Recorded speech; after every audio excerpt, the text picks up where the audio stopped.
दोस्तों, अक्सर देखा जाता है कि ज़्यादा काम करने की वजह से स्ट्रेस होता है और स्ट्रेस की वजह से ही सर में दर्द आता है और सर दर्द की समस्या इतनी बढ़ जाती है कि उसकी वजह से ही माइग्रेन की समस्या उत्पन्न हो जाती है।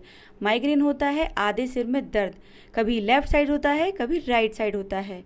तो इस समस्या से निजात पाने के लिए आज मैं आपको एक होम रेमेडी बनाना बताऊंगी, जिसका अगर आप नियमित रूप से सेवन करेंगे तो आपके सिर दर्द की समस्या दूर हो जाएगी और आपको बहुत ज़्यादा लाभ मिलेगा। तो चलिए फटाफट से हम रेमेडी को देख लेते हैं।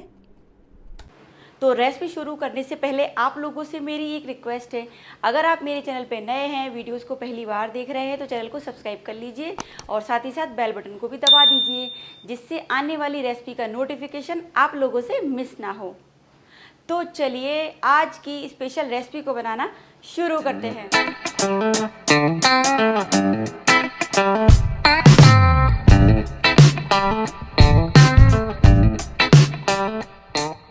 इम्यूनिटी बूस्टर बढ़ाने वाली रेमेडी के लिए मैंने यहाँ पर ये एक पूरा सूखा नारियल लिया है और इसको मैंने कद्दूकस करके रखा है। और ये जो नारियल होता है ये बहुत ही ज़्यादा फ़ायदेमंद होता है, ये खून की कमी को दूर करता है और इससे जो पाचन क्रिया होती है वो एकदम सही रहती है। अगर आपको सिर में दर्द होता है तो आप सूखा नारियल रोज़ अपने खाने में इस्तेमाल करिए, आपको सिर दर्द में लाभ मिलेगा।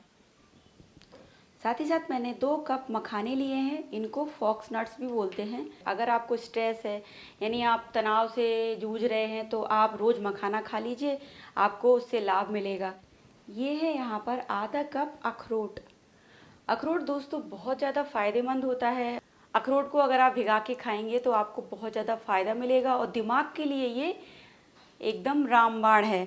अगर आप माइग्रेन की समस्या से जूझ रहे हैं तो आप रोज़ 2 अखरोट पानी में डालिए और भीगे हुए अखरोट खाइए, आपको माइग्रेन में फ़र्क दिखेगा, आपका दर्द जो है वो कम हो जाएगा। और जो अखरोट होते हैं वो हार्ट को हेल्दी रखते हैं। ये यहाँ पर लिए मैंने आधा कप बादाम। बादाम के बारे में तो आप सभी जानते ही हैं कि बादाम दिमाग के लिए बहुत ज़्यादा फ़ायदेमंद होता है और सिर दर्द के लिए भी एकदम रामबाण है ये है यहाँ पर आधा कप खरबूजे के बीज। बहुत से लोग नहीं जानते हैं कि जो खरबूजे के बीज होते हैं वो बहुत ज़्यादा फ़ायदेमंद होते हैं और शरीर को बहुत लाभ देते हैं। खरबूजे के बीज में विटामिन ए और विटामिन सी पर्याप्त मात्रा में पाया जाता है और ये जो खरबूजे के बीज हैं आँखों के लिए बहुत ज़्यादा फ़ायदेमंद होते हैं। और ये मैंने यहाँ पर देसी घी लिया है और साथ ही साथ 1 चम्मच काली मिर्च ली है। दोनों ही चीज़ें बहुत ज़्यादा फ़ायदेमंद होती हैं। घी हम ज़रूरत के अनुसार यहाँ पर इस्तेमाल करेंगे। तो सबसे लास्ट सामग्री है हमारी ये मिश्री। चलिए बढ़ते हैं, हम दूसरी तैयारी कर लेते हैं। तो अब मैंने यहाँ पर एक ग्राइंडिंग जार लिया है, जार में डालेंगे हम अखरोट, बादाम और साथ ही साथ हम यहाँ पर मखाने डालते हैं। तो मखाने आधे आधे करके पीस लेंगे क्योंकि अभी पूरे मखाने इकट्ठे जार में नहीं आएंगे और इन सारी चीज़ों को पीस लेना है।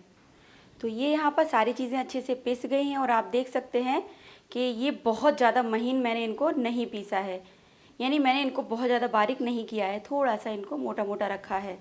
इनको हम कोकोनट में मिला लेते हैं, यानी नारियल में मिला लेते हैं। पिसे हुए ड्राई फ्रूट्स को हमें नारियल में मिला के रख लेना है। चलिए चलते हैं गैस की तरफ और दूसरी तैयारी कर लेते हैं। अब एक कढ़ाई में हम देसी घी डाल देते हैं।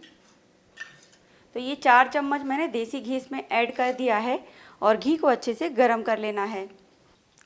घी अच्छे से गरम होने के बाद अब हम इसमें काली मिर्च डाल के अच्छे से भून लेते हैं। तो बहुत ज़्यादा देर तक नहीं भूनना है, हल्का सा काली मिर्च को चलाते हुए भून लेना है। जैसे ही काली मिर्च भुन जाएगी इसमें हम खरबूजे के बीज डालेंगे। खरबूजे के बीज घी में जाते ही चटकते हैं, यानी कि बाहर की तरफ आते हैं, तो आप थोड़ा सावधानी से काम करें, नहीं तो आप जल भी सकते हैं। और इसी के साथ ही हम ये अपना मिक्सचर डाल देते हैं और अब हम इन सारी चीज़ों को लगभग 2 से 3 मिनट तक मीडियम फ्लेम पे भून लेते हैं। ध्यान रखना है कि फ्लेम को आप मीडियम रखें और मीडियम फ्लेम पे ही इन सारी चीज़ों को भूनें। अगर आप इनको हाई फ्लेम पे भून लेंगे तो ये सब चीज़ें जल जाएंगी और जो हम यहाँ पर चीज़ बना रहे हैं उसका टेस्ट ख़राब हो जाएगा। ये 3 मिनट हो गए हैं और सारी चीज़ें हमारी अच्छे से भून गई हैं।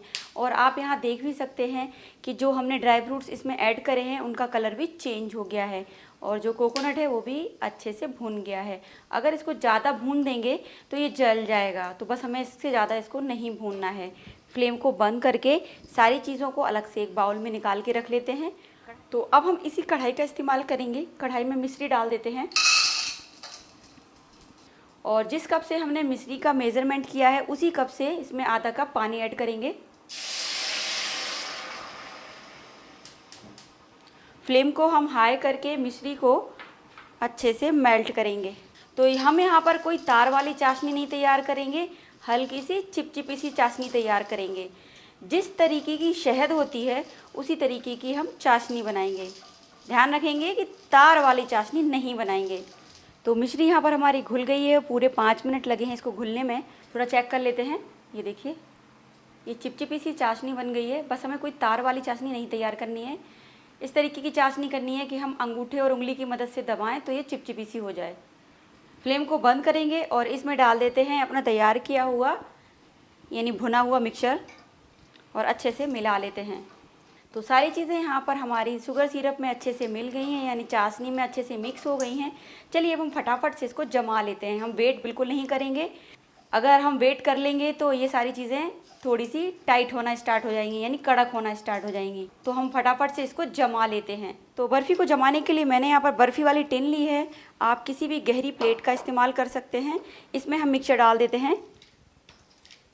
अगर आपके पास गहरी बड़े साइज़ की थाली हो तो आप थाली भी इस्तेमाल कर सकते हैं। और इसको स्पैचुला की मदद से ऐसे दबा देना है और दबाते हुए फ्लैट कर लेना है। ये सारे मिक्सचर को मैंने टिन में अच्छे से फैलाते हुए फ्लैट कर लिया है। अब हम इसको पूरी तरीके से रूम टेम्परेचर पे ठंडा कर लेते हैं। उसके बाद टिन से इसको बाहर निकालेंगे। तो ये यहाँ पर हमारी बर्फ़ी ठंडी हो गई है। चाकू की मदद से हम काट लेते हैं।